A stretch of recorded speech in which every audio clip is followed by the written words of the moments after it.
Kong Kali Kong jaksa dan pengacara tilap 23 miliar rupiah aset korban robot trading. Dunia hukum Indonesia kembali diguncang skandal yang menggelegar. Sebuah kisah yang bermula dari harapan para korban robot trading untuk mendapatkan keadilan, berubah menjadi drama pengkhianatan yang memilukan. Ini bukan sekadar cerita tentang uang yang hilang, tapi tentang kepercayaan yang dikhianati oleh mereka yang seharusnya menjadi penjaga hukum.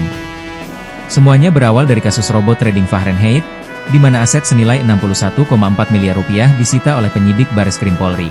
Para korban berharap, setelah kasus ini dinyatakan inkrah di tingkat kasasi, uang mereka akan dikembalikan. Namun, harapan itu pupus ketika terungkap sebuah skandal Kong Kali Kong yang melibatkan oknum jaksa dan pengacara korban sendiri.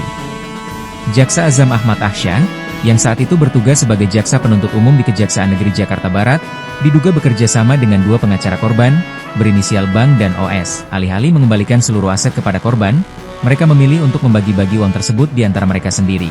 11,5 miliar rupiah diberikan kepada jaksa Azam, sementara pengacara OS mendapat 8,5 miliar rupiah, dan Bang menerima 3 miliar rupiah. Akibatnya, dari total 61,4 miliar rupiah, hanya 38,2 miliar rupiah yang berhasil dikembalikan kepada korban. Sisanya hilang dalam permainan licik mereka.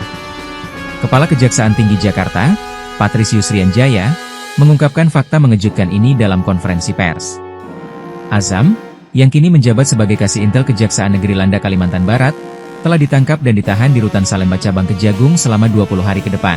Tak hanya Azam, pengacara Bang juga telah ditetapkan sebagai tersangka. Sementara OS, sang pengacara lainnya, masih menghindari panggilan hukum. Kepada mereka, pesannya jelas, kooperatiflah dalam menjalani proses hukum. Azam dijerat dengan pasal-pasal berat, termasuk pasal 5 ayat 2, pasal 11, dan pasal 12B Undang-Undang Republik Indonesia Nomor 20 Tahun 2001. Ini bukan hanya pelanggaran hukum, tapi juga pengkhianatan terhadap kepercayaan publik. Skandal ini mengingatkan kita betapa pentingnya integritas dalam sistem hukum. Para korban robot trading mungkin telah kehilangan uang, tapi semoga keadilan tidak akan pernah hilang.